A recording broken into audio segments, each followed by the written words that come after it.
Best health packages up to 80% discount. Tirumala Diagnostics. నమస్తే, నేను Keshav. Welcome to Suman TV. Andhra Pradesh రాజకీయాలు మరోసారి రాజధాని చుట్టూ తిరగబోతున్నాయా? రాజధాని అంశం పైన ఎటూ తేల్చకుండా సుప్రీంకోర్టు వేసినటువంటి వాయిదా రాజకీయ పార్టీలకు ఎన్నికల ఎజెండాగా మారబోతుందా? అసలు అమరావతి ప్రజలు ఎటువైపు ఉన్నారు? ఎందుకు అధికార పార్టీ అమరావతి పరిధిలోని లేదా ఆ చుట్టుపక్కల జిల్లాల్లోనే ఎక్కువగా నియోజకవర్గాల్లో మార్పులు చేర్పులు చేయాల్సినటువంటి పరిస్థితి వస్తుంది? ఈ అంశాలపైన విశ్లేషణ చూద్దాం. మనతో పాటు ఉన్నారు అమరావతి బహుజన జేఏసీ ఉద్యమ నేత పోతుల బాలకోటయ్య గారు. బాలకోటయ్య గారు నమస్కారం. నమస్కారం కేశవ్ గారు. బాలకోటయ్య గారు, ఏంటి మరొకసారి ఈ ఎన్నికలకు సంబంధించి, అంటే గత ఎన్నికల సమయంలో ఒకటే రాజధాని అనేటువంటి మాట చెప్పారు. ఇప్పుడు ఈ ఎన్నికల సమయంలో మరొకసారి రాజధాని అంశం ఒక ఎజెండాగా మారే అవకాశాలు కనిపిస్తున్నాయి. సుప్రీంకోర్టులో ఏమీ క్లారిటీ రాలేదు, పైగా ఎమర్జెన్సీ పిటిషన్గా విచారించడానికి కూడా అవకాశాలు లేదని తేల్చి చెప్పినటువంటి పరిస్థితి ఉంది. సో అమరావతి ఆందోళన ఎన్నికల తర్వాత వచ్చే ప్రభుత్వం పైన ఆధారపడి ఉందనుకోవాలా? కేశవ్ గారు ధన్యవాదాలు. మీకు తెలుసు, దాదాపు 4 ఏళ్లుగా అమరావతి ఉద్యమాన్ని కానీ, అమరావతిలో సంబంధించిన జరుగుతున్న పరిణామాలు కానీ, న్యాయస్థానాల యొక్క పరిధి కానీ మొత్తం మీరు కూడా మాతో పాటు ఉద్యమంతో పాటు మీరు పాల్గొన్న వాళ్ళే. మీకు తెలుసు, నేను మాట చెప్తున్నా, భూమి ఆకాశాలు ఉన్నంత వరకు అమరావతి ఉంటుంది. భూమి ఆకాశాలు, సూర్య చంద్రాది నక్షత్రాలు ఉన్నంత వరకు అమరావతి రాజధానిగా ఉంటుంది.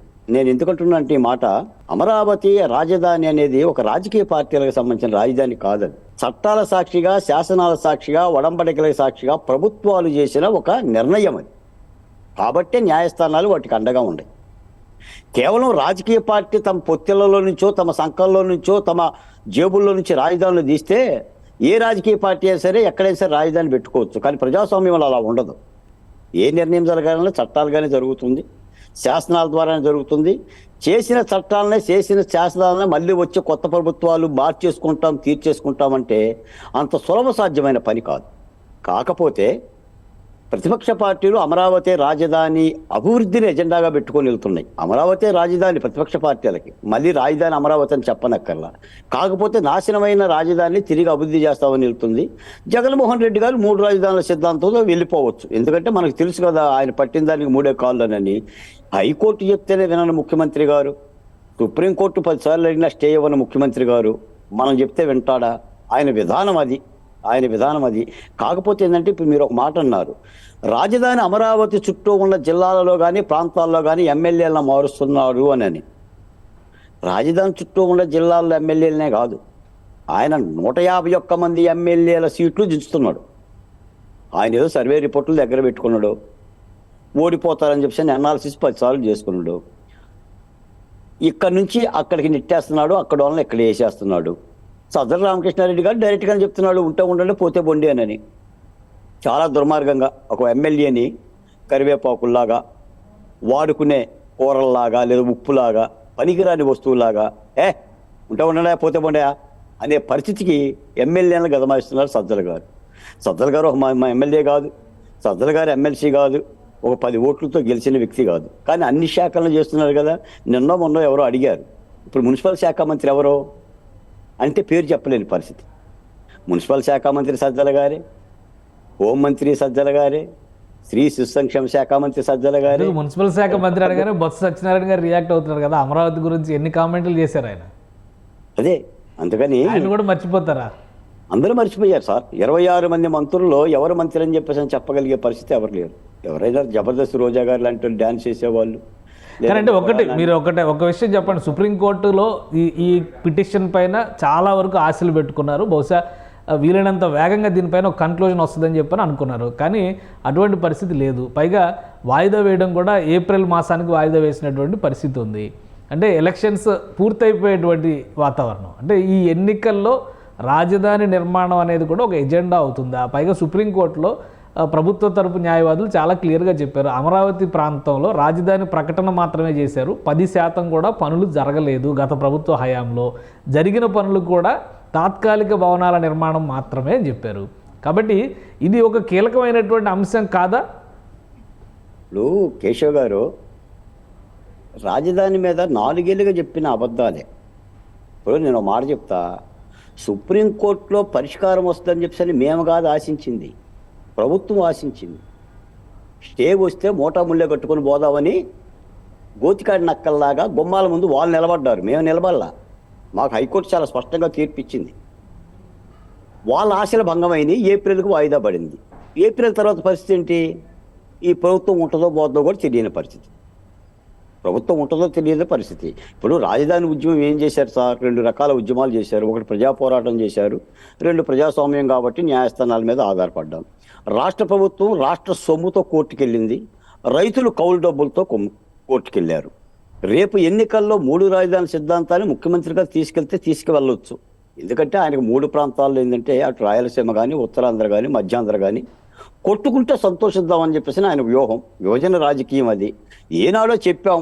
అయినా వీటన్నిటికీ ఇబ్బందులు పెట్టుకుందో కూడా వైసీపీ పార్టీ ఈ రోజున కుదేలవటానికి కూడా రాజధాని లేకపోవటం. నేను ఒక మాట చెప్తా కేశవ్ గారు, అసలు ఆంధ్రప్రదేశ్ రాజధాని కాదు, ఒక టీవీ ఛానల్ ఉందా? నేను మీకే గుర్తు చేస్తున్నాను, ఒక్క టీవీ ఛానల్.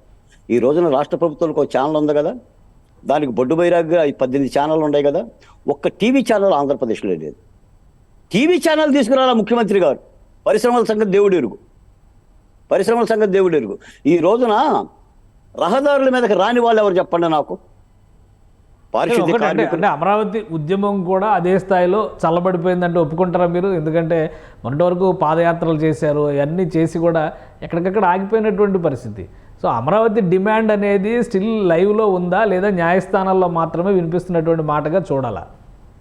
కేశవ్ గారు, ప్రజలు శాంతియుతంగానే ఉద్యమాలు చేస్తారు. మేమేమి ఉగ్రవాదులం కాదు, తీవ్రవాదులం కాదు, తాలిబాన్లం కాదు. ఆయుధాలు పట్టుకొని పోరాటాలు చేయటానికి గాంధీ పద్ధతులను చేస్తాం. ప్రజాస్వామ్యంలో చట్టబద్ధ ప్రక్రియలే న్యాయ నిర్ణేతలు. ఎన్నికలు వచ్చేసినాయి, 55 నెలల పరిపాలనా కాలం పూర్తయిపోయింది. ఎన్నికలు వచ్చినాయి, 100 రోజుల్లో ఎన్నికలకు పోతున్నాయి. ఇప్పుడు రాజకీయ పార్టీలు నిర్ణయం తీసుకోవాలి. అమరావతిని మొన్నటి వరకు మీరే చెప్పారు కదా, మా జేఏసీల నేతలందరూ కూడా అమరావతి ఆవేదనని, ఆక్రందనని, రాష్ట్రం కోసం చేసినటువంటి త్యాగాన్ని ప్రజలకి చెప్తాము, అన్ని ప్రాంతాల ప్రజలకు వివరిస్తాం అన్నారు. ఇప్పుడు ఎవరు కూడా బయటకు వచ్చినటువంటి పరిస్థితి కానీ, ఆందోళనకు సంబంధించినటువంటి ఆనవాళ్ళు కానీ ఏమీ కనిపించట్లేదు. అంతా రాజకీయమే నడుస్తున్నటువంటి పరిస్థితి ఉంది.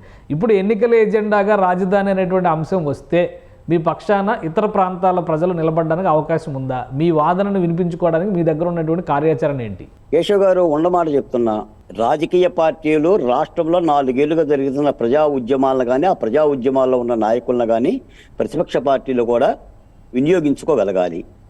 అవి వినియోగించుకుంటాయా లేదా అనేది దాని ప్రశ్న. లేదు, అవతల పార్టీల నుంచి యువతలకు వస్తున్నారు కాబట్టి, యువతల పార్టీ నుంచి అవతలకు వస్తున్నారు కాబట్టి వీళ్ళతోనే వంట వండేద్దాము, వీటితోనే చేద్దాము అని చెప్పేసి అని అనుకుంటే పొరపాటు అవుతుందని వాళ్ళకే చెప్తున్నాం. ఈ రోజున ఎన్నికల గోదాంలో ఉద్యమకారులు ఏం చేస్తారు? 4 ఏళ్ళుగా మేము అరిచి చెప్పింది ఏంటి? ప్రభుత్వంలో పరిపాలన బాగలేదు, రాజధాని లేకుండా చేసింది, లేదంటే ఉపాధి లేకుండా చేసింది, ఉద్యోగాలు లేకుండా చేసింది, రాష్ట్ర ప్రభుత్వానికి వ్యతిరేకంగా మనం ఏదైనా కొత్త ప్రభుత్వాన్ని తీసుకోవాలి, నిర్ణయం ప్రకటించాలని ప్రజలకు పిలిపించాం. ప్రతిపక్ష పార్టీలు ఏం చేస్తాయో చూడాలి. నేను ఒక మాట చెప్పాను, మీరు ఎటువైపు ఉన్నారు అనేది కూడా క్లారిటీ రావాలి కదా. ప్రతిపక్షాలతో ఉంటే ఇప్పుడు తెలంగాణలో చూసాం, ప్రతిపక్షాలతో కలిసి ఉద్యమకారులతో కలవడం బట్టే ఒకవేళ అక్కడ అవకాశం ప్రభుత్వం మారడానికి ఒక ప్రాతిపదిక ఏర్పడినటువంటి పరిస్థితి. ఆంధ్రప్రదేశ్లో బలమైన ఉద్యమాల్లో ఇప్పుడు అమరావతి ఉద్యమం ఒకటి. ప్రతిపక్షాలతో కలిసే పరిస్థితి ఉందా? ప్రతిపక్షాలని కలుపుకొని వెళ్ళండి అని రిక్వెస్ట్ చేస్తారా, లేదా వాళ్ళు మిమ్మల్ని ఆహ్వానించే పరిస్థితి ఉందా? ప్రజా ఉద్యమాలను కలుపుకుంటేనే ప్రతిపక్ష పార్టీలకు విజయం వస్తుంది కేశవ్ గారు. మీరు కర్ణాటకలో కూడా 136 ప్రజా సంఘాలు కలిసినాయి. ఆ రోజున భారతీయ జనతా పార్టీకి వ్యతిరేకంగా పోరాటం చేస్తే కాంగ్రెస్ పార్టీ అధికారంలోకి వచ్చింది. మొన్న తెలంగాణలో కూడా కోదండరామ్ గారు కానీ ఇతర ప్రజా సంఘాలన్నీ కూడా చాపకంగా నీరులాగా కాంగ్రెస్ పార్టీకి పనిచేసినాయి. అలాగనే ఆంధ్రప్రదేశ్లో కూడా విశాఖ ఉక్కు ఉద్యమం కానీ, ఇట అమరావతి ఉద్యమం కానీ, దళిత బహుజన కులాల ఉద్యమం కానీ, ఆఖరికి అంగన్వాడీ ఉద్యమం కానీ, ఇలాంటి ఉద్యమాలన్నీ కూడా కలుపుకోవాల్సిన బాధ్యత ప్రతిపక్ష పార్టీల మీద ఉంది. మేము వెళ్ళి రాజకీయ పార్టీల దగ్గరికి వెళ్ళి జ్యోతులు చేసి అయ్యా మమ్మల్ని కలుపుకుండా అని చెప్పి అడిగే పరిస్థితులు మేము లేము. కలుపుకుంటే బలం చేకూరుతుంది. లేదు, ఆ పార్టీ నుంచి మన పార్టీలోకి వలసలు వస్తున్నారు కాబట్టి, వాళ్ళకి మనం తాలిబొట్లు కడుతున్నాం కాబట్టి, అక్కడ విడాకులు ఇస్తున్నారు కాబట్టి తాలి దించి అక్కడే పడేసేసి మన దగ్గరకు వస్తున్నారని చెప్పి వాళ్ళతోనే కాలక్షేపం చేసుకుంటే ఇబ్బందులు వస్తాయి. నేను ఒక మాట చెప్తాను సార్, నాకు చాలా పెద్ద అని చెప్పాడు, if you did same thing last year you will get same results as per last year. గత సంవత్సరం మనం ఏ పని అయితే చేశామో, ఏ ఫలితం అయితే వచ్చిందో, ఈ సంవత్సరం కూడా అలాంటి పనినే చేస్తే అలాంటి ఫలితమే వస్తుంది. అంటే 2019లో ప్రతిపక్ష పార్టీలు ఎలా యుద్ధం చేశాయో ఆ యుద్ధానికి ఏ ఫలితాలు వచ్చాయో గమనించి ఈ సంవత్సరం కూడా 2023 అలాంటి పోరాటమే కనుక చేస్తే అదే ఫలితాలు వస్తాయని హెచ్చరించి మరి చెప్తున్నాం. ప్రజా ఉద్యమాలతో కరచాలనం చేయకుండా, ప్రజా ఉద్యమ నాయకులను కలుపుకోకుండా యుద్ధం సక్సెస్ కాదని చెప్పుకుంటున్నాం. మేము ఒక మాట చెప్తున్నాను, ఈ రోజున అధికార పార్టీలో సీట్లు తిరుగుతున్న మాట యథార్థం. ఆయన ఏదో జాబితాలు పెట్టుకొని మొత్తం అందరు ఎమ్మెల్యేలను మారుస్తున్నాడు. ఆఖరికి ఎస్సీ ఎస్టీ కాన్స్టిట్యున్సీలని టార్గెట్ చేశాడు. చాలా ఏడుస్తున్నారు. తాడేపల్లి నుంచి ఫోన్ వస్తే గుండెలు గివేలు అయిపోతున్నాయి. కింద పైకి జారుతున్నాయి, పైన కిందకు జారుతున్నాయి. భయపడిపోతున్నారు. ఎవరిటి పోతున్నారో కూడా తెలియట్లా. మరి ప్రతిపక్ష పార్టీలు వాటినేదో జగన్మోహన్ రెడ్డి గారి అసమర్థత కిందో, ఆయన ఏదో మార్చేసుకుంటున్నాడు, ఇక ఓడిపోతున్నాడు అనే భావం కంటే ప్రతిపక్ష పార్టీలు కూడా కొత్త నీటిని, కొత్త రక్తాన్ని తీసుకొని జగన్మోహన్ రెడ్డి గారి వ్యూహాలను అర్థం చేసుకొని ఎన్నికలకి ముందరే గెలిచేసామని అనుకుంటే మరి ఉద్యమ పార్టీలను కలుపుకునే ఉద్యమాలని, ఉద్యమకారులను, ఉద్యమ పార్టీలను కలుపుకునే వాతావరణం ఉంటుందా? ఎన్నికలకు ముందే గెలిచేసాము అని అనుకుంటే అది పొరపాటు అవుతుంది కేశవ్ గారు. ఉండమాట చెప్పాలి మీలాంటి వాళ్ళం, మాలాంటి వాళ్ళం. ఎందుకంటే ఎదుటివాడి తప్పిదం మనల్ని గెలిపిస్తుంది అని అనుకుంటే పెద్ద తప్పు అవుతుంది. మన బలానికి ఎదుటివాడి యొక్క తప్పిదాలు కూడా బలోపేతం కావాలి, బలం చేకూర్చాలనే భావంతోనే యుద్ధం చేయాలి. యుద్ధం అనేది ఆఖరి వరకు. నీకు మాట చెప్తాను కేశవ్ గారు, తెలంగాణలో కాంగ్రెస్ పార్టీ మెజార్టీ ఎంత? 4 సీట్లు. 4 సీట్లు. ఖమ్మం, నల్గొండ జిల్లాలు లేకపోతే కాంగ్రెస్ పార్టీ యొక్క అధికారం తెలంగాణలో లేదు. అంటే రాజకీయాల్లో ఏదైనా జరగవచ్చు. ఈ రోజున జగన్మోహన్ రెడ్డి గారు 5,000 దగ్గర నుంచి 25,000 ఓట్లు తీస్తున్నారు అన్నారు. ఎన్నికల కమిషన్ పర్యటిస్తుంది. ఇప్పుడు అన్ని కోణాలలో కూడా చూడాలి. ఇప్పుడు ఒక్కొక్క ఎమ్మెల్యే సీటుకి వేలం పాటలు పెట్టారంట. ఎమ్మెల్యే సీటుకి 40 కోట్లు, ఎంపీ సీటుకి 120 కోట్లు. ఈ ప్రక్రియను చూసుకొని అప్రమత్తంగా ఉండాల్సింది ప్రతిపక్ష పార్టీలు. ఎందుకంటే రాష్ట్రంలో ప్రతిపక్ష పార్టీలు అప్రమత్తంగా ఉండి చట్టసభల ప్రక్రియను మార్చకపోతే, అధికార పార్టీని గద్దె దించలేకపోతే నష్టపోయేది రాష్ట్రం, నష్టపోయేది ప్రజలు. అంటే ఉద్యమ సమయంలో మీరు అందరూ కలిసి పనిచేశారు కాబట్టి ఇప్పుడు ఎన్నికల సమయంలో కలిసి పనిచేయడానికి మీ వైపు నుంచి ఒక అడుగు ముందుకు వేయడం కానీ, అటువైపు నుంచి ఒక అడుగు ముందుకు వేయడం కానీ జరుగుతుందా? తప్పనిసరిగా రేపటి కురుక్షేత్రంలో ఉద్యమకారులుగా మేము ఉంటాం. మా భాగస్వామ్యం ఉంటుంది. మమ్మల్ని ఎంతవరకు రాజకీయ పార్టీలు, ముఖ్యంగా ప్రధాన రాజకీయ పార్టీలు ఎంతవరకు మమ్మల్ని కలుపుకుంటారో, ఎంతవరకు ఆహ్వానిస్తారు అనేది వేచి చూడాలి. ఇవన్నీ కూడా ప్రక్రియ.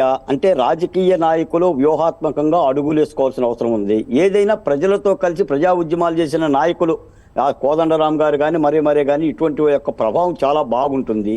ఇది అప్రమత్తంగా ఉండి గమనించాలి. నేను ఒకటే మాట చెప్తున్నాను, మన జగన్మోహన్ రెడ్డి గారిని ఏదో అలా తోసేద్దాం, అది పడిపోయే పెట్ట కూడా ఉట్టిగా పడిపోతాడు, అలాంటి యొక్క భ్రమలు కరెక్ట్ కాదు. ఎందుకంటే ఇది ప్రజాస్వామ్యంలో 4.5 కోట్ల మంది ఓటర్లు ఇచ్చే తీర్పు. 175 నియోజకవర్గాలు, ఆయా ప్రాంతాలు, ఆయా భావజాలాలు, కులాలు, మతాలు, సమీకరణలు, ఇన్ని అంశాలు పనిచేస్తాయి. ఇన్ని అంశాల్లో బలమైన ఉద్యమ నాయకులను కూడా ప్రతిపక్ష పార్టీలు ఆలింగనం చేసుకొని కలుపుకొని పోతేనే సక్సెస్ రేట్ వస్తుంది అనేది మాలాంటి వీళ్ళ యొక్క భావన. కాబట్టి చూద్దాం 100 రోజుల్లో ఏం జరుగుతుందో అనేది. రైట్. థ్యాంక్ యూ బాలకోట గారు, మీ అభిప్రాయాలు తెలియజేసినందుకు.